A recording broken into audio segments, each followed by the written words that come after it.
ভগবানকে ডাকতে গেলে বাবা সবার আগে বিশ্বাস লাগে। আর এই পৃথিবীতে যার বিশ্বাস থাকে না সে জন্মে কেন কোনো জন্মেই ভগবান পাবে না। বিশ্বাসটা কিরকম থাকবে জানো? শুনে নাও বাবা, মহাভারতে তার প্রমাণ দিয়ে গেছে। পঞ্চপাণ্ডবের মা ছিল কুন্তী মা। পঞ্চপাণ্ডবের মা নয়, তিনটে সন্তানের মা। যুধিষ্ঠির, ভীম, অর্জুন, নকুল সহদেবের মা ছিল মাদ্রী। কিন্তু মাদ্রী যখন সহমরণ হলো তারপরে সমাজে জানলো কুন্তী পঞ্চপুত্রের মা। প্রত্যেক দিন মা কুন্তী আগে বড় ছেলে যুধিষ্ঠিরকে খেতে দেয়, পরপর ছেলেরা বসে। তো আজকে যুধিষ্ঠির বলছে, ও মা, আজকে আমার ভীম ভাইয়ের বড্ড খিদে পেয়েছে, তুমি আমার ভীমকে খেতে দাও না মা।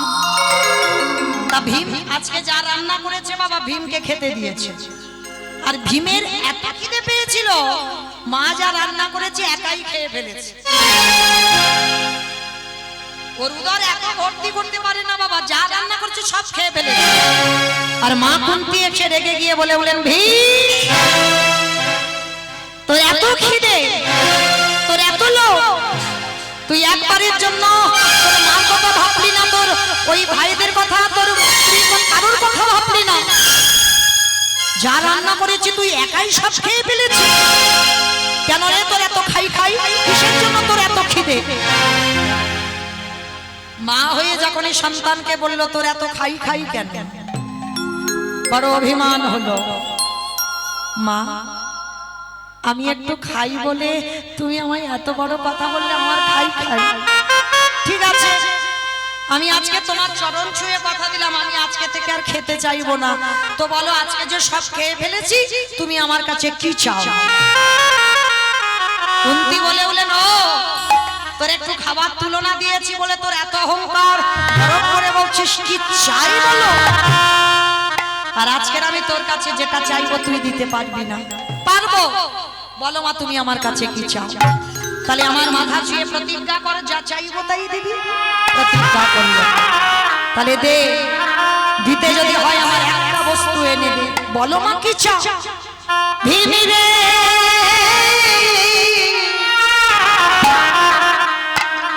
এই হস্তিনাপুর থেকে কৃষ্ণ দ্বারকায় চলে গেছে।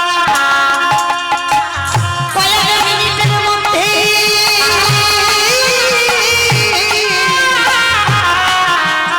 আমার কৃষ্ণকে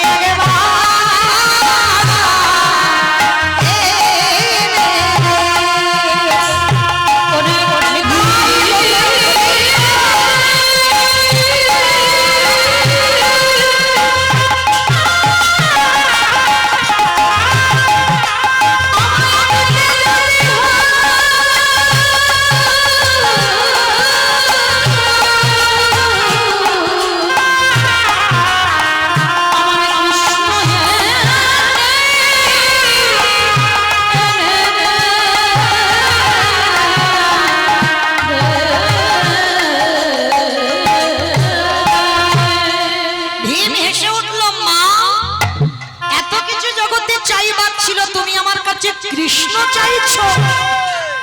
বলে হ্যাঁ দে। কারণ হস্তিনাপুর থেকে দ্বারকা 3 দিনের পথ, সম্ভব নয় বাবা কয়েক মিনিটের মধ্যে আনা। ভীম প্রতিজ্ঞা করলো, মা মিনিট নয়, কয়েক সেকেন্ড আমি কৃষ্ণকে আমার কাছে আনবো। যুধিষ্ঠির বলল, ভাই তুই পারবি কি করে? হস্তিনাপুর থেকে দ্বারকা 3 দিনের পথ, অসম্ভব। বলে দাদা, এই জগতে তোমার মতো মন্ত্র জ্ঞান আমার নেই, তোমার মতো বেদ বিদ্যা আমি কিছু জানি না। তবে দাদা আমি আমার কৃষ্ণকে ভালোবাসতে চাই। আনবি কি করে? দেখো না দাদা কি করে আনি। ভীমের হাতে ছিল 80 মণ ওজনের গদা। ওই গদাটা মাথার উপরে 3 বার ঘুরিয়েছে, আর ঘুরিয়ে গদাটা একেবারে শুনতে, আর উপরে যদি ভারী গদা ছুঁড়ে দেয় বাবা ঘুরতে ঘুরতে তো নামবে, আর যে সোজাসুজি নামবে ভীম নিজের মাথাটা পেতে দিয়েছে। মানে গদাটা পড়লেই ভীমের মাথায় পড়বে, 80 মণ ওজনের গদা। মাথাটা পেতে দিয়ে ভীম শুধু একবার ডাকলো, কৃষ্ণ কৃষ্ণ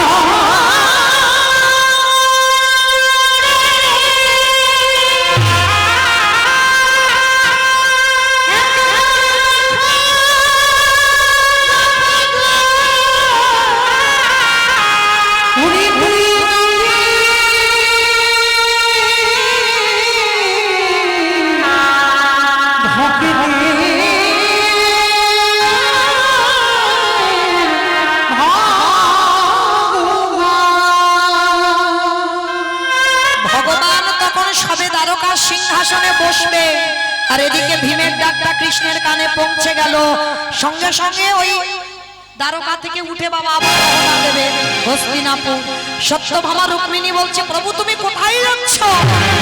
ওই শোনো সত্যভামা, ওই শোনো রুক্মিণী, আমার মধ্যম পাণ্ডব ভীম যাচ্ছে। আমি যদি না যাই, ভীমে যদি বেঁচে না থাকে, দুর্যোধনের উরুভঙ্গ করবে কে? আমি যদি না যাই, ভীমে যদি বেঁচে না থাকে, দুঃশাসনের বক্ষ চিরে রক্ত পান করবে কে? আমি যদি না যাই, ভীমে যদি বেঁচে না থাকে, ধর্মরাজ্য প্রতিষ্ঠা করবে কে?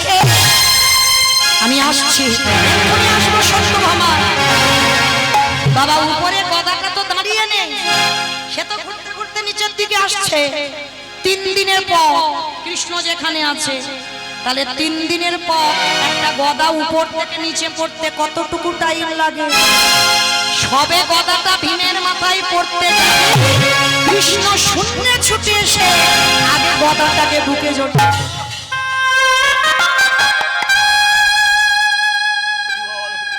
এক হাতে গদা নিল আর এক হাতে ধুলা থেকে ভীমকে তুলছে। যখনই ধুলা থেকে ভীমকে টেনে তুলছে, এক হাতে গদাটা ধরে আছে। ভগবান বলছে, কি রে, একবারে যদি আমার আসতে দেরি হতো, এই গদা তোর মাথায় পড়ে তোর অপঘাতে মৃত্যু হয়ে যেত। কেন করে এমন করে ডাকলি বল, কেন ডাকলি? যদি আমার আসতে দেরি হতো। কথাটা শুনে বলে উঠল ভীম, কৃষ্ণ এসেছিস? বাবা ভীমের খুব বিশাল বড় চেহারা, তো তার বুকে যেমন কৃষ্ণ ছোট হয়ে গেল। ধুলা থেকে ভীম উঠে কৃষ্ণকে বুকে জড়িয়ে ধরেছে।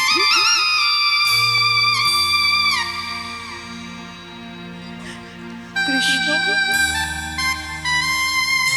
আমার গদা মাথায় পড়লে আমার অপঘাতে মৃত্যু হবে, হবে কি করে? যে পক্ষে কৃষ্ণ রয়, সে পক্ষের কি অপমৃত্যু? ভগবান বলছে, এইরকম করে কেউ ডাকে, আমার আসতে যদি একটু দেরি হয়ে যেত, ভাবলি না কি হতো গদা মাথায় পড়ে?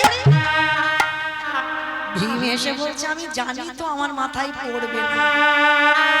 আচ্ছা কৃষ্ণ, আমি যদি তোর ছবির সামনে দাঁড়িয়ে বলতাম, কৃষ্ণ আমার মা তোকে ডেকেছে, তুই একবার আয়, তুই আসতিস? কত অজুহাত দিতিস, কত কৈফিয়ত আমাকে দিতিস, আসতিস না।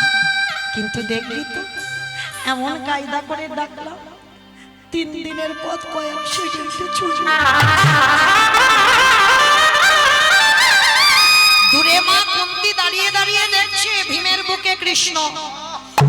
মা তো ছুটে এসে ভীমের চরণে হাত জোড়ো করে বসেছে। আমি মা, আমি তোকে প্রণাম করতে পারি না, তবে এতদিন আমি জানতাম আমার যুধিষ্ঠির ভালোবাসে, অর্জুন ভালোবাসে, নকুল সহদেব কৃষ্ণকে ভালোবাসে, আর ভীম শুধু খেতে জানে। তবে আজ আমার চৈতন্য হয়ে গেল, তোর মতো করে আমার কৃষ্ণকে কেউ করে।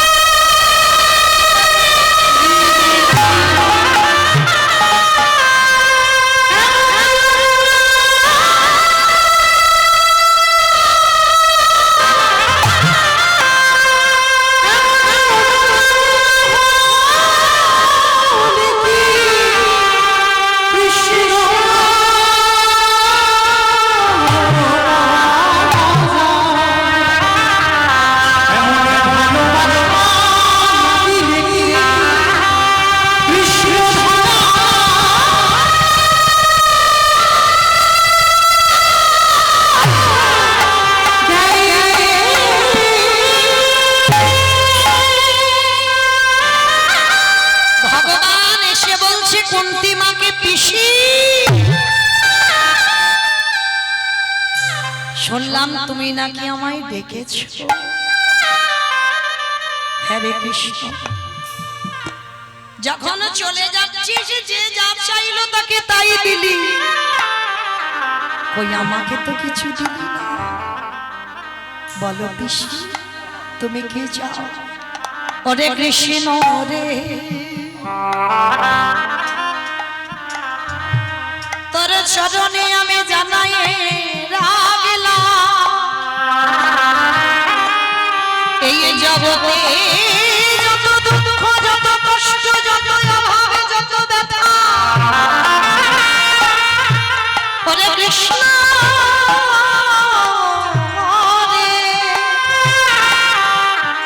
জগতে যত ব্যথা বেদনায় আছে, তুই একেবারে তোর পিসিমার মধ্যে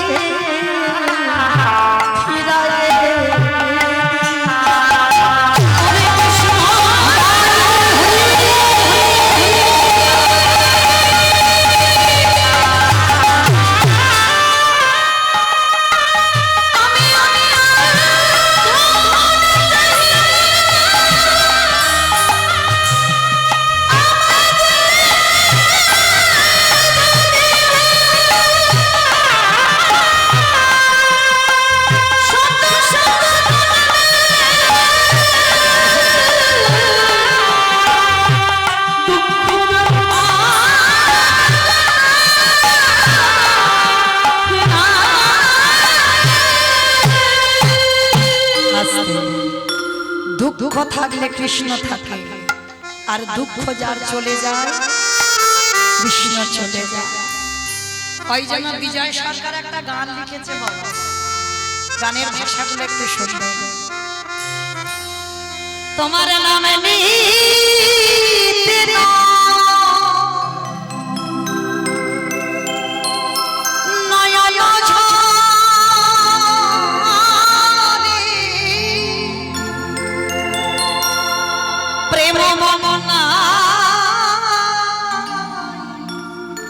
ভেসে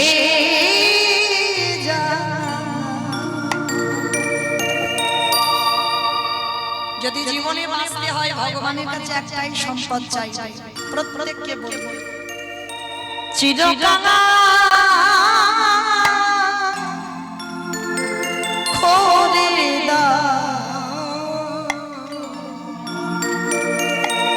করে দাও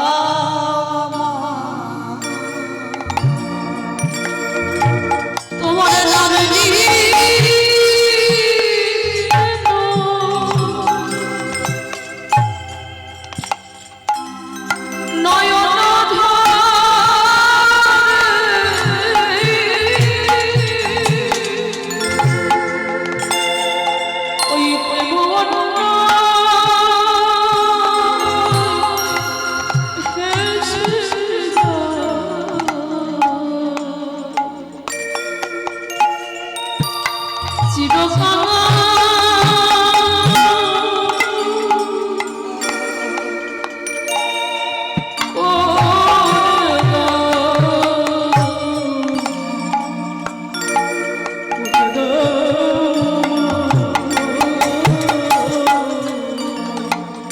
আবার যদি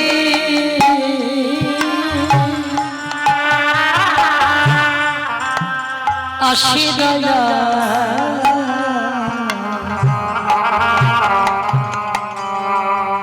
এ ভব সংসারে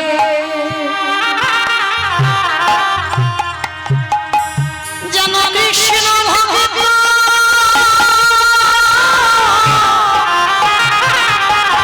ও মায়ের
দয়ালে কামনা বাসনা ছেড়ে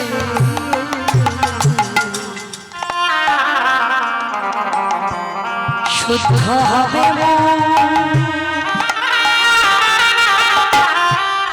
কবে ভগত সঙ্গে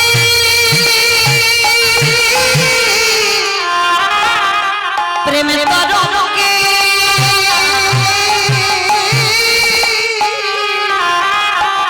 যাবে মধু বৃন্দাবন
জগৎকে শেখালো চাইতে যদি হয় দুঃখ কষ্ট অভাব ব্যথা বেদনা চাও কেন কষ্ট থাকলে কৃষ্ণ আসে আর কষ্ট চলে গেলে কৃষ্ণ চলে যায়। আচ্ছা বলো তোমার লীলার মধ্যে কোথায় ছিলাম বলো কে শুনছো বোঝা যাবে এবার এখন ধরে বসে আছে বলো কোথায় ছিলাম ভুলে গেছো ভগবান অতিথি রূপে এলো সন্দীপন মনির ঘরে তাই তো বেশ এইবার যেই না ঘরের মধ্যে গিয়ে অতিথি সেবা দেবে চালের হাঁড়িটা খুলেছে বাবা একটাও চাল ডাল নেই কেন ওই যে করে আমার রাস্তারে করি সব নাশ করে দিল কিচ্ছু ঘরে নেই। আর এই সন্দীপনী মনির একটা 5 বছরের ছেলে আছে যাকে বাবা আদর করে মধুমঙ্গল বাবা মধুমঙ্গল বলতো না বাবা আদর করে বটু বলে ডাকতো। এই কৃষ্ণের বন্ধু মধুমঙ্গল বাবা হচ্ছে সন্দীপন মনি। এইবার ছোট্ট ছেলে বটুকে ডাক দিয়েছে এই খোকা হাঁড়িতে চাল ডাল রেখেছিলাম দেখেছিস বাবা কই না তো বাবা আমি দেখবো কি করি আমি জানবো কি করে সে কি তাহলে চাল ডালগুলো গেল কোথায় বলে দাঁড়াও বাবা তুমি ভেবো না আমি কাছাকাছি কয়েকটা বাড়ি থেকে ভিক্ষা করে আনি তুমি ততক্ষণে ওই বৈষ্ণবদের সঙ্গে একটু হরি কথায় দিনটা কাটাও। ভগবান মনে মনে চিন্তা করছে হায় হায় হায় হায় এলাম ওর বাবাকে পরীক্ষা করতে এখন ছেলে বাঁধা হয়ে দাঁড়াচ্ছে এখন কি করব দাঁড়া একটু ছেলেকে তো ঘষে মেজে নিতে হবে। ভগবান নিজের দেহ থেকে বাবা একটা বটুর মূর্তি বের করেছে আর আসল বটু যাওয়ার আগে ভগবান বটু সেজে গোটা গ্রাম ভিক্ষা করে নিয়ে চলে এসেছে। আচ্ছা বলো তোমাদের এই গ্রামে গোটা গ্রাম যদি একটা ছেলে 5 মিনিট আগে ভিক্ষা করে নিয়ে যায় আবার যদি সেই ছেলেটা ভিক্ষা করে নিয়ে যায় আবার নিতে আসে দেবেন ভিক্ষা মেরে তারা করবে না 5 মিনিট আগে এসে নিয়ে গেলি, আবার এসেছিস। ভগবান এই রকম পরীক্ষাটা করছে। এইবার লক্ষ্য করেন, ভগবান বটু সেজে ভিক্ষা করে নিয়ে দিব্যি ওদের বাড়িতে বসে আছে। এবার আসল বটু যাচ্ছে, যেই না ব্রজমাদের দরজায় গিয়ে দাঁড়িয়েছে, সমস্ত ব্রজমায়েরা দেখা মাত্র বলে উঠল, এই ছেলে, সকালবেলা তোর বাবা ভিক্ষা করে নিয়ে গেল, তুই 5 মিনিট আগে ভিক্ষা করে নিয়ে গেলি, আবার তোর বাবা তোকে পাঠাচ্ছে, দেখাচ্ছি মজা, তোকে দাঁড়া।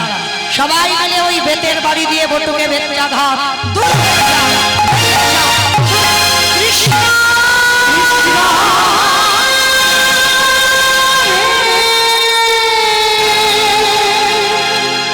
এত মারা মেরেছে, ছেলেটার সর্বাঙ্গ দিয়ে রক্ত ঝরছে।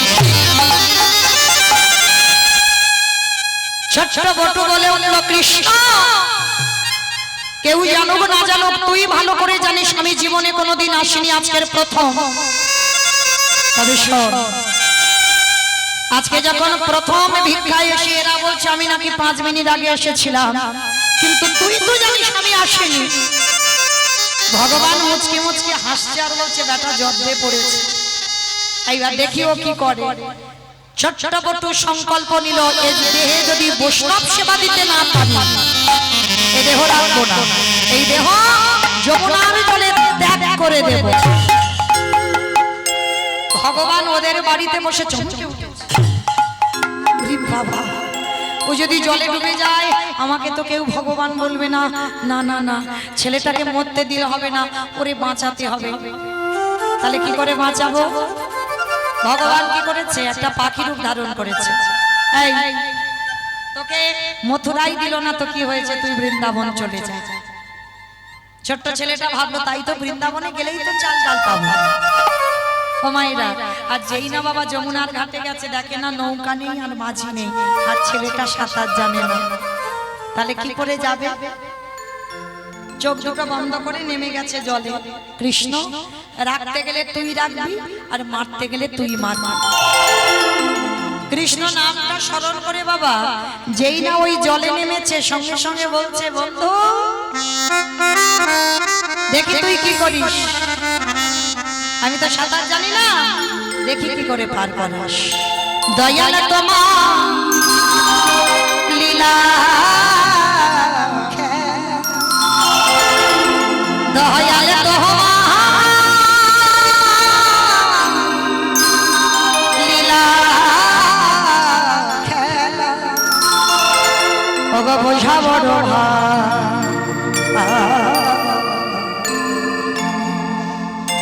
দিনের বন্ধু করুণা সিন্ধু,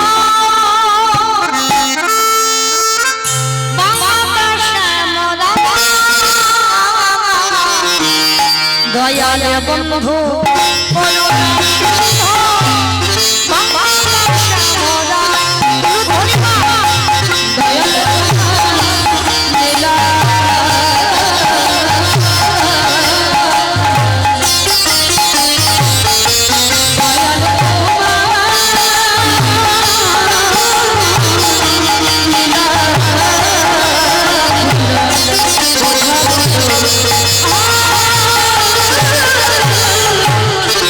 দিনের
ওই বৃন্দাবনে পৌঁছে গেছে, যমুনা নদী পার হয়ে।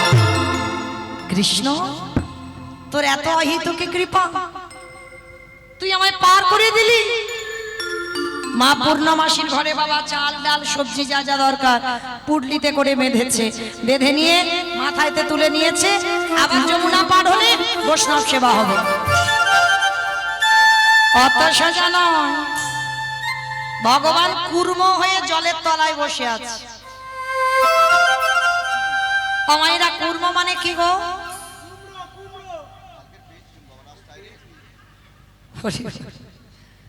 আমার কুর্মা মানে কি গো? কুমড়ো, কচ্ছপ।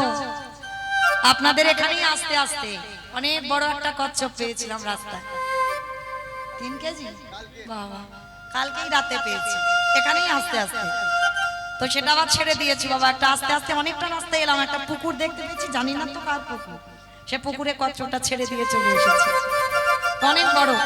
তো এই যে কচ্ছপ যারা দেখেছো, সেই কচ্ছপের পিঠ যারা দেখেছো, পিঠটা পিছল মতো নয়, কচ্ছপের পিঠ একটু পিছল মতো। তো ছেলে, ছোট্ট ছেলে বটুও তো জানে না ভগবান কচ্ছপ হয়ে আছে। আর আপনারা জানেন ভগবান কচ্ছপ হয়েছিল তো, জানো তো? সত্যযুগে ভগবান 5টা অবতার, মৎস্য, কুর্ম, বরাহ, নৃসিংহ, বামন। সত্যযুগে।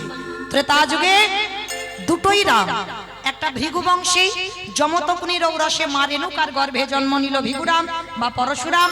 আর একটা ক্ষত্রিয় কুলের রাজা দশরথের রৌরসে মা কৌশল্যার ঘরে জন্ম নিল দাশরথী রাম বা সীতাপতি রাম। আর দাপরে একটা বলরাম অবতার, আর কলিতে একটা হয়ে গেছে বুদ্ধ অবতার, আর একটা আসবে কলকি অবতার। হ্যাঁ, এই যে 10টা অবতার, 9টা কমপ্লিট হয়েছে, আর একটা বাকি আছে। তো আজকের ভগবান লীলাতে কচ্ছপ হয়ে জলের তলায় বসে আছে। কেন গো বাবা? মনে রাখবে, ভগবানকে যদি ভালোবাসা যায় না, ভগবান সারা জীবন তোমার সামনে ঢাল হয়ে দাঁড়াবে। কে গো দাঁড়াবে না? বিশ্বাসটা রাখতে হবে যে আমি ভগবান, ভগবান আমার, এটা রাখতে হবে। পৃথিবীতে লয় প্রলয় যাই হয়ে যাক, কিন্তু কৃষ্ণ চরণ ছাড়লে হবে না। যাই হয়ে যাক, যত ক্ষতি হোক, যত যা কিছু হোক, কৃষ্ণ চরণ ভুললে হবে না বাবা। আর যারা এইভাবে কৃষ্ণকে ভালোবাসতে পেরেছে, সর্ব বিপদে আমার ভগবান ঢাল হয়ে দাঁড়ায়। যদি বলো প্রমাণ, দেখবেন গীতার পাতার ছবি। আমার কথা নয় মা, বাড়িতে যারা যাবেন গিয়ে দেখবেন গীতার ছবিটা, ওটা ছবি নয়, ভালো করে লক্ষ্য করবেন, অনুভব করবেন। ভগবান ঘোড়ার লাগাম ধরে আছে, ভগবানের মাথায় ছাতা নেই, আচ্ছা কি দেখবেন গিয়ে ছবিতে, ভগবানের মাথায় ছাতা নেই। আর যে ছেলেটা রথের উপরে বসে আছে ভগবানের থেকে উপরে, তার মাথায় ছাতা দেওয়া আছে। ভগবান জগৎকে বোঝালো, আমি কষ্ট পাবো, আমি দুঃখ পাবো, ব্যথা পাবো, কিন্তু আমার ভক্ত যেন ভালো থাকে। আর কুরুক্ষেত্রের মাঠে যত আঘাত, আমার ভগবান আগে হৃদয়টা ঢাল করে পেতে দিয়েছে। মানে যত আঘাত নিজে নেবে, তারপরে পিছনে ভক্ত। তো যার জন্য ভগবানের এত অহিতুকি কৃপা, যার জন্য ভগবানের হৃদয়টা ঢাল করে পেতে দেওয়া, সে ভক্তটা তো যেমন তেমন ভক্ত নয় বাবা। কি গো মাইরা, যার জন্য ভগবান কি কুরুক্ষেত্রের মাঠে হৃদয়টা ঢাল করে দিত? তাহলে ভক্তটা কে? ভালো করে শুনে নাও, ভক্তটা কে ছিল? বিষ্ণু থেকে ব্রহ্মা, ব্রহ্মার পুত্র উগ্রীব, উগ্রীবের পুত্র সোম, সোমের পুত্র বুধ, বুধের পুত্র পুরুরবা, পুরুরবার পুত্র আয়ুষ, আয়ুষের পুত্র নহুষ, নহুষের পুত্র যজাতি, যজাতির পুত্র যদু, যদুর পুত্র কুরু, কুরুর পুত্র জন্মেঞ্জয়, জন্মেঞ্জয়ের পুত্র গতিষ্ঠান, গতিষ্ঠানের পুত্র মনুষ্য, মনুষ্যর পুত্র চারুপল, চারুপলের পুত্র রুদ্রাসন, রুদ্রাসনের পুত্র হৃদেশু, হৃদেশুর পুত্র রক্তিনাথ, রক্তিনাথের পুত্র ব্যাভি, ব্যাভির পুত্র দুষ্মন্ত, দুষ্মন্তর পুত্র ভরত, ভরতের পুত্র ইক্ষু, ইক্ষুর পুত্র সংবরণ, সংবরণের পুত্র সুধনু, সুধনুর পুত্র সহদ্র, সহদ্রর পুত্র যবন, যবনের পুত্র কৃতি, কৃতির পুত্র উপরিযবসু, উপরিযবসুর পুত্র জরাসন্ধ, জরাসন্ধর পুত্র সহদেব, সহদেবের পুত্র সমাচি, সমাচির পুত্র কুশু, কুশুর পুত্র জম্ভ, জম্ভুর পুত্র সুরত, সুরতির পুত্র বিহরত, বিহরতের পুত্র আজুকানু, আজুকানুর পুত্র অগ্র অগ্রধর, অগ্রধরের পুত্র দেবঋষি, দেবঋষির পুত্র ঋক, ঋকের পুত্র বিদিক, বিদিকের পুত্র পতিত, পতিতের পুত্র শান্তনু, শান্তনুর পুত্র বিচিত্রবীর্য, বিচিত্রবীর্যের পুত্র পাণ্ডু, আর পাণ্ডুর তৃতীয় পুত্র যে রথে বসেছিল যার নাম হলো তৃতীয় পাণ্ডব অর্জুন।